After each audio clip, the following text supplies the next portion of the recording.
Hello students, welcome all of you on my online platform, this YouTube channel। आज हम लोग properties of determinant की study करेंगे। Previous lecture में हम लोगों ने डिटरमिनेंट की बेसिक प्रॉपर्टीज़ की स्टडी की थी और वहाँ पर मैंने एट द लास्ट एक इम्पॉर्टेंट थिंग्स डिस्कस की थी। आपको बताया था कि भाई कोफैक्टर्स क्या होते हैं, और अब हम डिटरमिनेंट की प्रॉपर्टीज़ स्टडी करेंगे और इन प्रॉपर्टीज़ में फर्स्ट टू प्रॉपर्टीज़ उसी कोफैक्टर और यू कैन से माइनर्स पर डिपेंड करती है। ठीक है, जैसे मैं प्रॉपर्टी नंबर 1 की बात करूं, मैंने इस प्रॉपर्टी को वहाँ बताया भी था। सपोज कोई अपने पास मैट्रिक्स है, उसके करस्पॉन्डिंग डिटरमिनेंट हम क्रिएट करेंगे, यस और नो। और मैं आपसे ये पूछूं what is the value of the determinant, then you can say the value of determinant is equals to a ij into c ij summation I and j की values respectively जो भी आ जाएंगी from 1 to n according to the order of the determinant, yes or no। इस बात को हमें समझना है और दिमाग में रखना है। व्हाट इज़ द मीनिंग, मैंने आपसे कहा था कि जो भी डिटरमिनेंट है बेसिकली वो, जैसे सपोज मैं फर्स्ट रो में एक्सपेंड कर रहा हूँ, मैंने यहाँ पे 3/3 का डिटरमिनेंट ले लिया। ठीक है, ये देखिए 3/3 के डिटरमिनेंट के करस्पॉन्डिंग मुझे माइनर्स और कोफैक्टर्स अब याद हो जानी चाहिए, समझ में आनी चाहिए, यस और नो। तो बेसिकली मैं जब इसको एक्सपेंड करूंगा और यू कैन से इसकी डिटरमिनेंट की वैल्यू फाइंड करूंगा along the row first R1, तो मेरे पास A11 के साथ जो आएगा ना that is the C11। Similarly A12 के साथ जो आएगा that is the C12 and A13 के साथ आएगा वो क्या आएगा C13। This will give the value of the determinant. और हमने एक बात स्टडी की थी, we can expand along any row and column. तो मैं इसी बात को कोई चाहे तो ऐसे भी लिख सकता हूँ कि भाई A11 C11 plus A21 C21 plus A13 और you can say 31 sorry A31 and C31। तो ये किसकी वैल्यू आएगी, वैल्यू ऑफ द डिटरमिनेंट की आ जाएगी। ठीक है, तो इसको बताने की जरूरत नहीं है, ये ऑब्जर्वेबल है। इसको प्रॉपर्टी फर्स्ट बोल दिया गया, यानी मैं ये कह सकता हूँ कि डिटरमिनेंट को फाइंड करना that is the property number 1। लेकिन अब मैं आपको एक इंपॉर्टेंट बात बताऊं यहां पर, जिसको मैं प्रॉपर्टी नंबर 2 से डिनोट करूंगा। That is the important thing. वो थिंग पता है क्या है, आपने A11 A12 A13 लिख लिया सपोज, मीन्स आपने क्या लिखा है, फर्स्ट रो के एलिमेंट्स लिख दिए। ठीक है, और कोफैक्टर करस्पॉन्डिंग सेकंड रो के उठा लिए या फिर थर्ड रो के उठा लिए और उनको सेम प्रोसेस से मैंने मल्टीप्लाई किया। जैसे मैंने सेकंड रो के उठा लिए तो मैंने C21 लिया, फिर प्लस किया, C22 लिया, प्लस किया, C23 किया और प्लस कर दिया। The value of this system is 0। ये एक इंपॉर्टेंट रूल हो जाता है। और आप चाहो तो A11 के साथ C31 ले लो, प्लस A12 के साथ C32 ले लो और A13 के साथ C33 ले लो, again it is the 0। Means जो प्रॉपर्टी आ रही है वो क्या कह रही है कि आप करस्पॉन्डिंग कोफैक्टर्स ले लो कोई और, मीन्स उसके करस्पॉन्डिंग, सेम रो के नहीं लेने हैं, करस्पॉन्डिंग कोफैक्टर्स लोगे, करस्पॉन्डिंग एलिमेंट्स के। जैसे फर्स्ट रो के मैंने एलिमेंट्स लिए थे, ये मैंने A11 A12 A13 लिए, तो सेकंड रो के कोफैक्टर्स ले लिए करस्पॉन्डिंग। यहाँ पे एलिमेंट्स फर्स्ट रो के हैं, कोफैक्टर्स थर्ड रो के हैं। यदि कॉलम में मैं कहूँ तो कॉलम में मैं आपसे कह सकता हूँ, सपोज मैंने फर्स्ट कॉलम के एलिमेंट्स ले लिए, यानी A11 ले लिया, A21 ले लिया और A31 ले लिया। अब कोफैक्टर करस्पॉन्डिंग में ले लेता हूँ सेकंड कॉलम के। सेकंड कॉलम यानी A12 आ जाएगा, यहाँ पे सेकंड कॉलम के करस्पॉन्डिंग C22 आ जाएगा, प्लस यहाँ पर सेकंड कॉलम के करस्पॉन्डिंग C32 आ जाएगा। इसकी वैल्यू भी 0 आएगी। This is the most important. तो इसको हम एक एग्जाम्पल के साथ इसकी स्टडी करेंगे, वो हम देखेंगे। ओके, अभी तक हम लोगों ने प्रॉपर्टी नंबर 1 और 2 की स्टडी कर ली, ठीक है। इन प्रॉपर्टीज़ को दोनों को हम लोग एक एग्जाम्पल की हेल्प से प्रूव करने की कोशिश करते हैं। सपोज़ मैंने एक डिटरमिनेंट लिया, उसको हम लोग ड्रॉ कर लेते हैं। ज़रा मैट्रिक्स लूँगा पहले तो, और फिर मैट्रिक्स से हम लोग क्या डिटरमिनेंट और उसमें ये दोनों प्रॉपर्टीज़ का जो यूज़ हुआ है उसको हम लोग प्रूव करेंगे। Got it. मान लेते हैं कुछ डिटरमिनेंट, ये मैट्रिक्स गिवन है, इसके करस्पॉन्डिंग क्या बनाएंगे, डिटरमिनेंट, या फिर डायरेक्ट डिटरमिनेंट भी ले सकते हैं हम लोग। तो एज यूजुअल मैं छोटे छोटे नंबर्स लेता हूँ, तो वो मैंने ले लिए 1 2 3 -1 0 2 2 1 और you can say 0। What is the value of the determinant, पहले ये बात करते हैं। तो सिंपल हम लोग एक्सपेंशन मेथड से इस डिटरमिनेंट की वैल्यूज़, इस मैट्रिक्स से जो डिटरमिनेंट बनेगा, तो उसमें हमने क्या क्या सीखा है, माइनर्स, कोफैक्टर्स, उनका यूज़ करके हम लोग क्या निकालेंगे, the value of the determinant. तो 1 के साथ क्या आएगा, 1 के साथ आएगा ये वाला सेटअप, ओके, ये वाला। तो ये -2 आ जाएगा। फिर -2 के साथ क्या आएगा, -2 के साथ, तो अपना ऑब्जर्वेशन आप अपने पास रखो और ये देखते रहोगे, गलती हो तो बता देना मुझे। -4 होगा।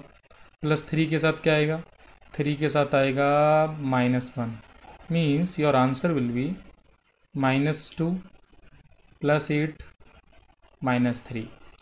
इट इज़ द 8 - 5, यस और नो, आंसर इज 3।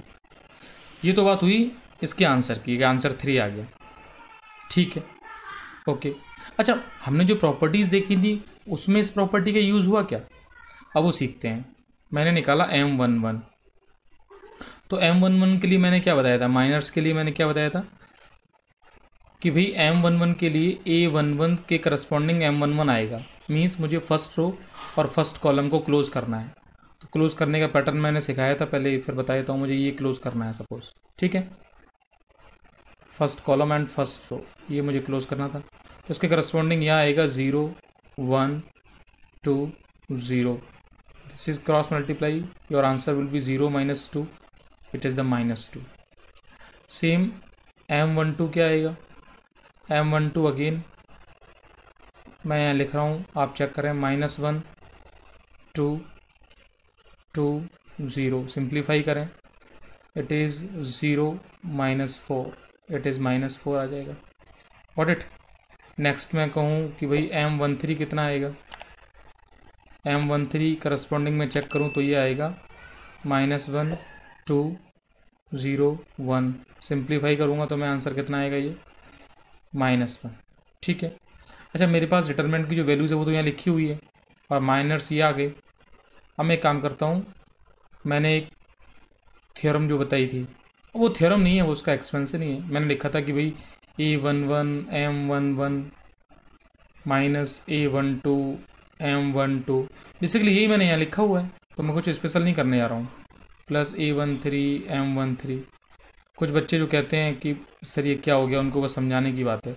तो A11 कितना है, 1, इसके साथ मुझे M11 लिखना है, वो -2 लिख दिया मैंने, माइनस लगाया। A12 कितना है, 2, उसके साथ मुझे लिखना है M12, तो -4 हो गया। फिर प्लस A13 कितना है, 3, उसके साथ आएगा M13 यानी -1। सिंप्लीफाई करेंगे तो क्या आ जाएगा, -2 + 8 -3, और आंसर इज अगेन 3। अच्छा, जो मेन फार्मूला था वो ये था कि भाई A11 के साथ C11 आना है, प्लस A12 के साथ C12 आना है, प्लस A13 के साथ C13 आना है।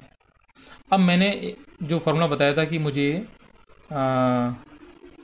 करस्पॉन्डिंग कोफैक्टर्स कैसे निकालने होते हैं, उसके लिए मैंने क्या बताया था आपको कि C11 जो है ना, वो तो हो जाएगा M11 के इक्वल, C12 होगा वो माइनस टाइम्स M12 होगा।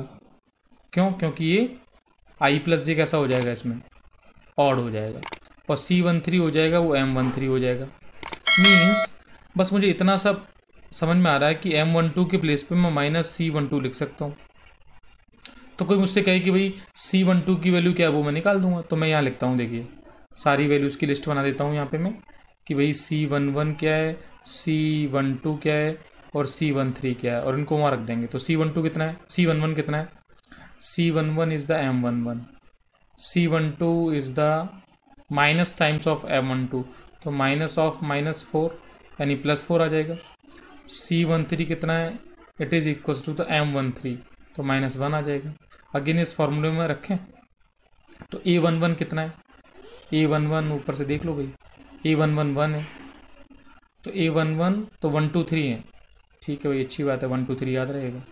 तो A11 हो गया, उसके साथ आ गया C11, फिर प्लस लगाया, A12 के साथ आ गया C12, फिर प्लस लगाया, A13 कितना है अपना 3 है, उसके साथ C13 कितना है माइनस। सॉल्व करेंगे तो आंसर कितना आएगा, -2 + 8 -3, अगेन योर आंसर इज़ 3। तो देखो आंसर तो नहीं चेंज होने वाला है, और हमने P1 और P2 में जो प्रॉपर्टीज़ देखी हैं, तो P1 प्रॉपर्टी ये प्रूव हो जाती है, तो P1 प्रॉपर्टी हमने प्रूव की। अब इसी प्रॉपर्टी में हम लोग P3 को सिंप्लीफाई करते हैं कि P3 क्या होगा। Got it. तो P3 में मैंने क्या बोला था कि आप सपोज इसी डिटर्मिनेंट या मैट्रिक्स की बात करें, अब एलिमेंट्स तो ले लें, जैसे हम लोगों ने क्या निकाल रखे हैं यहाँ पे, मैं ध्यान से आपको यहाँ बता रहा हूँ, ध्यान से देखो, ये मैंने ये निकाल रखे हैं, या फिर मैं कहूँ कोफैक्टर्स के टर्म में मैंने C11 और ये निकाल रखे हैं। तो एक काम करते हैं ना, इस सेटअप का यूज़ कर लेते हैं। मीन्स ये जो कोफैक्टर्स करस्पॉन्डिंग निकले हुए हैं, किसके करस्पॉन्डिंग निकले हैं, ये फर्स्ट रो के करस्पॉन्डिंग निकले हुए हैं। Got it. तो फर्स्ट रो के करस्पॉन्डिंग कोफैक्टर्स निकले हुए हैं, तो फिर मैं एक काम करता हूँ कि फर्स्ट रो के corresponding cofactors it is okay, तो इनका मल्टीप्लाई मैं कर दूँ सेकंड रो के एलिमेंट से और देखता हूँ वैल्यूज़ क्या आ रही हैं। तो एक बार मैं सेकंड रो के एलिमेंट्स को देख लेता हूँ, -1 0 2, तो यहाँ हम लोग चेक करते हैं, ठीक है। मैंने -1 0 और 2, थोड़ा सा इसको डार्क कर लेते हैं, ठीक है। तो -1 का मल्टीप्लाई मुझे करना है किसके साथ, ज़्यादा ही डार्क हो गया, चलो कोई नहीं, -2 के साथ, प्लस 0 का मल्टीप्लाई मुझे किससे करना है, 4 के साथ करना है, फिर प्लस लगाना है। 2 से मल्टीप्लाई किससे करना है, -1 से करना है। मैंने कहा था ना आंसर तो मुझे 0 चाहिए, तो ये -1 है, अब इतना हल्का हो गया है, तो ये हो गया +2, इसके साथ 0 और -2, your answer will be 0। Got it. तो पेन को थोड़ा सा लाइट ही पहुंचाना पड़ेगा, ठीक है। तो करस्पॉन्डिंग ये आंसर समझ में आया हम लोगों को। चलिए एक काम करते हैं, जैसे किसी को इसमें दिक्कत हो रही हो तो यहाँ पर मैं एक सॉरी, दिक्कत तो देखो किसी को ही होनी चाहिए, है ना, दिक्कत हो रही है तो अपनी दिक्कत सॉल्व करनी चाहिए। ये करस्पॉन्डिंग क्या, थर्ड रो के एलिमेंट्स हैं 2 1 0। अब 2 1 0 का मल्टीप्लाई करके और देख लो भाई, तो मैंने लिखा 2 + 1 + 2 1 0 0, तो 2 का मल्टीप्लाई किससे, -2 के साथ, ठीक है।